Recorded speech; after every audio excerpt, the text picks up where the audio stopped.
I'm Dr. Jesse John, Assistant Professor, Department of Anatomy, Jyoti Vidyapeeth Women's University, Jaipur.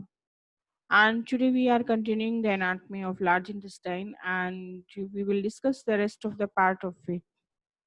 And then we will start from the ascending colon.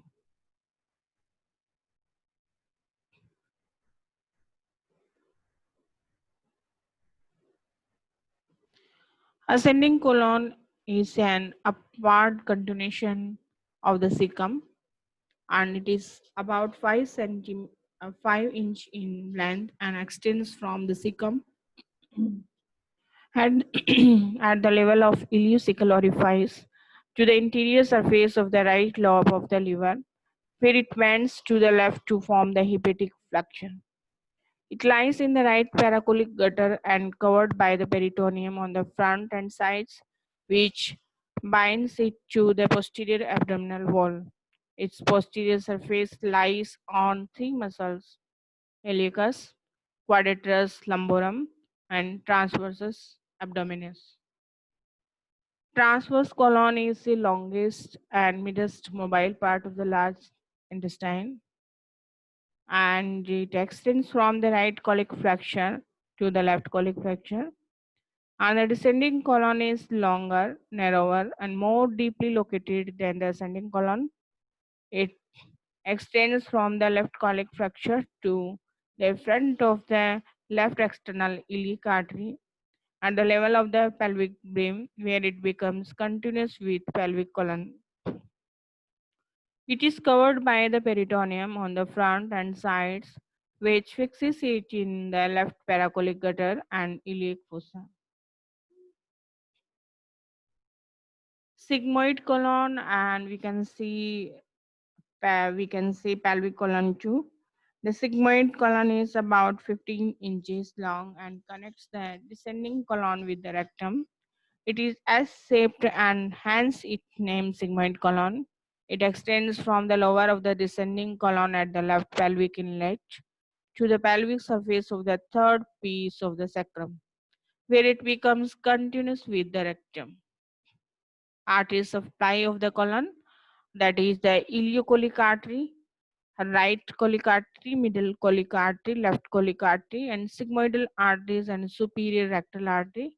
These all arteries supplied to the complete portion of the colon. Venous drainage is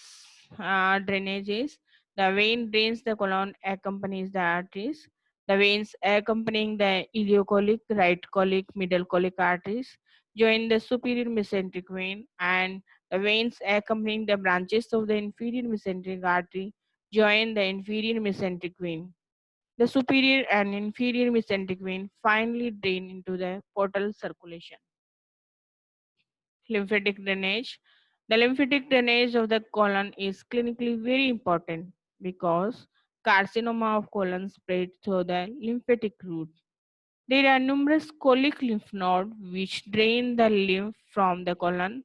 The nodes have common pattern of the distribution and they arrange in four groups. These are epiploic nodes. They are small nodules and lie on the wall of the colon, and paracolic nodes lie very close to the marginal artery along the medial border of the ascending and descending colon and along the mesenteric border of the transverse and sigmoid colon.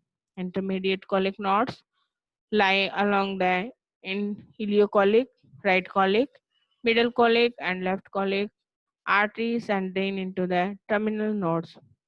Pre-terminal nodes lie along trunk of superior and inferior mesenteric artery.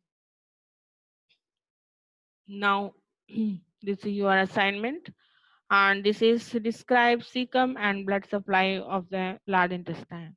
So here we can see this is the small part of the whole colon, that is the cecum, and you have to describe it, this complete anatomy of cecum, and the blood supply, the complete colon of the colon. So we can say that is a large intestine. Okay. And if you have any query, please let me know and I will resolve very soon. Thank you. Thank you so much.